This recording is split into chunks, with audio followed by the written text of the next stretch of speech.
서울 외곽에 위치한 낡은 아파트 단지에는 묘한 소문이 돌고 있었습니다.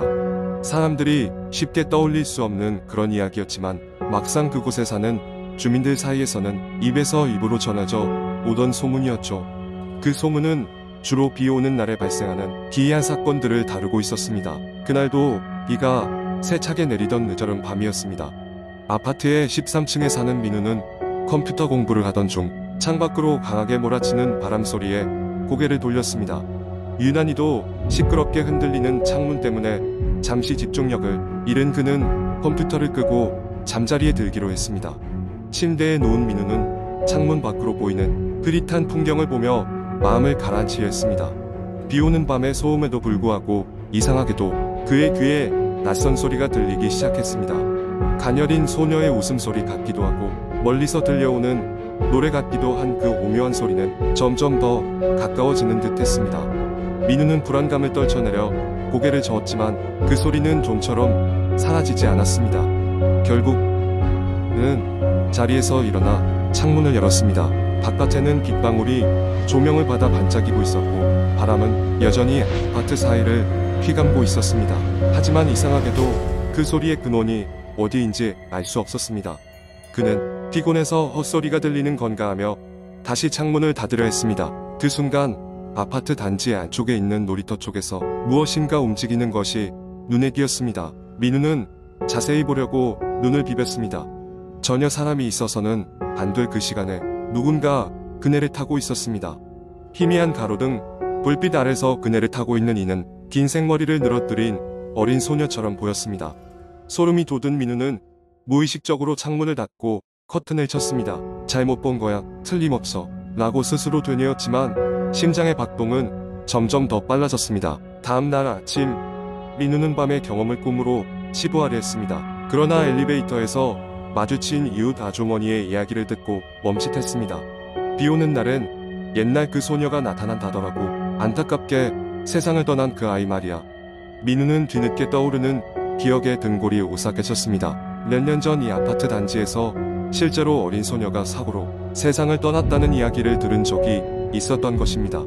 아주머니의 말을 듣고 나자 민우는 더 이상 자신의 경험을 단순한 착각으로 넘길 수 없었습니다. 도서관에서 자료를 찾고 여러 경로를 통해 단지의 오래된 주민들과 대화하여 그 소녀에 대해 조사하기 시작했습니다. 기록에 따르면 그 소녀는 단지의 놀이터에서 친구들과 놀던 중 미끄럼틀 사고로 사망했다고 합니다. 사고가 난 이후로 비 오는 날마다 사람들은 그곳에서 이상한 소리를 듣거나 소녀의 모습을 목격했다고 증언했습니다. 민우는 소녀의 영혼이 아직도 그곳을 떠돌고 있다는 생각에 가슴이 아팠습니다. 자신의 경험을 통해 그리고 자신만의 방식으로 소녀를 위로해주기로 결심했습니다. 그는 소녀의 운동화를 사서 놀이터 그네 옆에 두고 가끔씩 물에 젖지 않도록 덮개도 씌워주었습니다. 그 이후로도 비 오는 날이면 가끔씩 그네가 흔들리곤 했지만 이전과는 달리 이제는 무섭거나 소름 돋기보다는 안타까운 마음을 불러일으켰습니다. 시간이 지나면서 이야기의 진실 여부와는 상관없이 아파트 주민들 사이에서는 소녀와 함께했던 추억과 아련한 몽심에 대한 이야기가 늘어나게 되었습니다. 이후로는 민우뿐만 아니라 아파트 주민들은 비 오는 날마다 작은 소녀의 그네가 흔들리는 모습을 온화한 미소로 바라보게 되었습니다. 그들은 모두 소녀가 언젠가는 편히 쉬기를 바라며 그녀를 기억하려 노력했습니다. 이 이야기는 낡은 아파트와 잊혀질 법한 사건을 배경으로 하지만 그 속에서 나오는 감정들은 인간적인 따스함과 공포를 동시에 느끼게 합니다. 이런 종류의 이야기는 종종 현실과 공포 그리고 인간미가 교차하는 순간을 포착하며 우리에게 주변의 가치를 다시 한번 생각해보게 만드는 힘이 있습니다. 두 번째 이야기. 어느 늦은 밤 나는 인터넷을 서핑하다가 한국의 한 유명한 커뮤니티 사이트에서 눈길을 끄는 제목을 발견했다. 잊을 수 없는 그날의 경험이라는 제목이었다. 호기심이 동안 나는 글을 클릭했다. 글 쓴이는 자신이 몇 년 전 겪었던 일을 공유하기 시작했다. 그때는 여름 방학 즈음이었고 그는 친구들과 함께 강원도 깊은 산속에 위치한 작은 마을로 여행을 갔다고 한다. 마을은 한적하고 평화로워 보였지만 어딘지 모르게 으스스한 분위기가 감돌았다고 한다. 처음엔 모두들 신나게 마을을 탐험하고 사진을 찍으며 휴가를 즐겼지만 이상한 일은 둘째 날 밤부터 시작되었다. 밤이 깊어지고 친구들은 술을 마시고 함께 이야기를 나누며 시간을 보내고 있었다. 그들은 머물고 있는 작은 펜션이 너무나도 아늑해서 나가고 싶지 않았다고 한다. 그런데 한 친구가 갑자기 집 뒤편에 있는 우물 이야기를 꺼냈다. 그 우물은 마을 사람들에게 금기시되는 장소로 이유는 알 수 없었지만 어른들이 절대 가까이 가지 말라고 경고했다고 한다. 술에 취해 호기심이 강했던 친구는 그 경고를 무시하고 우물을 보러 가자고 제안했다. 대부분의 친구들은 무서워하며 반대했지만 몇 명은 재미로 따라 나섰다. 펜션을 나서 어둠 속에서 손전등 불빛에 의지해 길을 걸으며 우물에 도착했을 때 그곳은 생각보다 훨씬 으스스한 분위기였다. 뭔가 설명할 수 없는 무거움이 공기 중에 감돌고 있었다. 우물 주변을 비추던 손전등 불빛이 갑자기 깜빡거리기 시작했고 그들은 순간적으로 위기감을 느꼈다. 그때 가장 용감했던 친구가 우물 안쪽을 들여다보았고 그 순간 모두가 얼어붙었다. 우물 안에서 무언가가 그들을 쳐다보고 있는 듯한 느낌이 들었던 것이다. 똑바로 올려다보는 차가운 시선에 친구들은 겁에 질려 서둘러 그 자리를 벗어났다. 펜션으로 돌아오니 이미 반쯤 잠든 친구들에게 그들의 경험을 설명했지만 처음엔 아무도 믿어주지 않았다.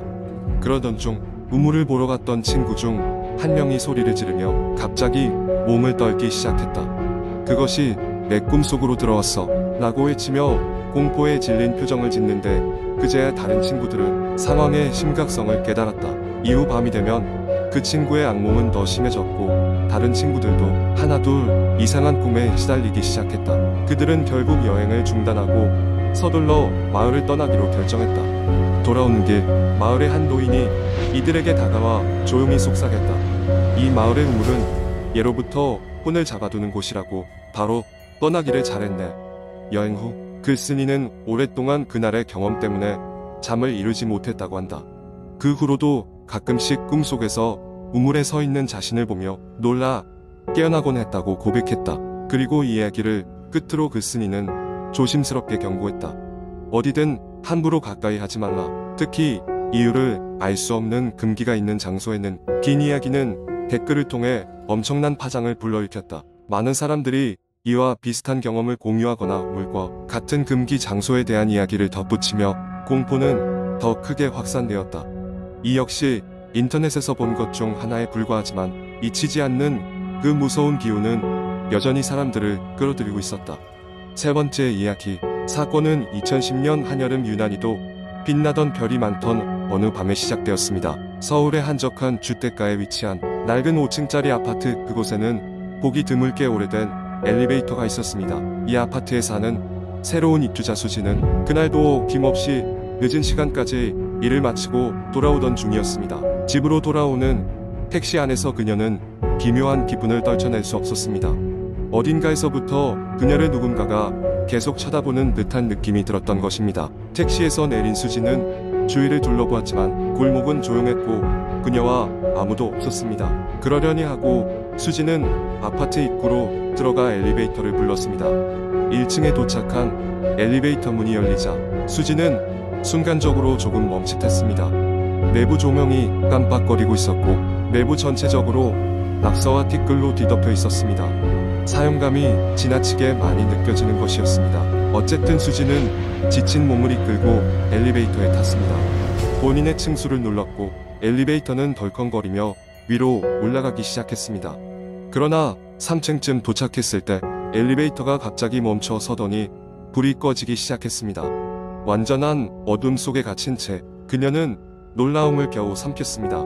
어둠 속에서 무언가 이상한 소리가 들리기 시작한 것입니다. 작은 속삭임, 그리고 먼지 속에서 무엇인가 긁히는 소리처럼 들렸습니다. 순간 수진의 머리 위로 찬바람이 지나간 듯한 느낌이 들었습니다. 누군가인지 모를 존재가 자기 뒤에 서 있는 듯한 느낌이 들었지만 어둠 속에서 아무것도 보이지 않았습니다. 겁에 질린 수진은 엘리베이터 버튼을 마구잡이로 눌렀습니다. 멈췄던 엘리베이터가 드디어 다시 움직이기 시작했고 그녀는 깊은 안도의 한숨을 내쉬었습니다. 문이 열리자마자 그녀는 엘리베이터 밖으로 뛰어나와 계단으로 내달렸습니다. 집에 도착한 그녀는 이 공포스러운 경험을 하루빨리 잊고 싶었으나 그것은 시작에 불과했습니다. 그날 밤 누군가가 창문 밖에서 그녀의 방 안을 지켜보고 있다는 섬뜩한 느낌에 갑자기 잠에서 깨어났습니다. 저 멀리 아파트 건너편의 가로등이 깜빡이는 사이사이 그녀는 창밖에 희미한 그림자를 힐끗 봤지만 다시 공포에 몸을 움츠렸습니다. 며칠이 지나도 그날 밤의 불길한 느낌은 지워지지 않았고 엘리베이터에 타는 것이 두려워진 수지는 낮에도 계단을 이용하게 되었습니다. 하지만 이상한 일들은 계속되었습니다. 엘리베이터를 피했음에도 불구하고 아파트 복도를 통과할 때마다 등골을 스치는 그 싸늘함은 점점 더 심해졌습니다. 종종 누군가가 그녀를 따라오고 있는 듯한 발소리도 들렸습니다. 그러나 뒤를 돌아보면 복도는 언제나 적막했습니다. 어느 날 그녀는 이 기괴한 현상의 실체를 밝히기 위해 아파트의 관리사무소를 방문했습니다. 관리인은 혀를 끌끌 차며 말했습니다. 사실 저희도 어쩔 수가 없습니다. 이 빌딩이 오래되다 보니 예전 사연이 얽혀서 좀 그렇습니다. 그러고는 아파트에 얽힌 오래된 이야기, 1980년대 이곳에서 발생한 끔찍한 살인사건에 대해 이야기했습니다. 수지는 아파트를 떠나 이사를 결심하게 되었고 그날 이후로 엘리베이터에는 절대 타지 않았습니다. 그러나 아파트를 떠나는 날 마지막으로 짐을 정리하느라 피곤한 와중에 엘리베이터를 한 번 더 타게 되었습니다. 엘리베이터 문이 닫히고 불안한 시간 속에서 올라가던 중 그녀는 문 옆 거울에 비친 자신 외에 또 다른 그림자를 보았습니다. 순간 그 그림자가 그녀에게 무언가를 속삭이는 듯한 차가운 숨결을 느꼈습니다. 수지는 황급히 버튼을 눌러 다음 층에서 문이 열리자마자 빠르게 엘리베이터에서 내렸고 그것이 그녀가 그 엘리베이터를 마지막으로 타는 순간이었습니다. 새로 이사한 집에서 불편함 없이 생활하기 시작했지만 가끔씩 그녀는 밤중에 어두운 복도를 지날 때마다 등이 서늘해지는 것을 느꼈습니다. 그 사건 후로 수지는 이제 어디든 오래된 엘리베이터를 마주칠 때마다 긴장감과 공포에 휩싸이고는 했습니다. 어쩌면 그것이 그녀에게 남겨진 불가사의한 혹은 잔혹한 기억의 흔적일지도 모릅니다.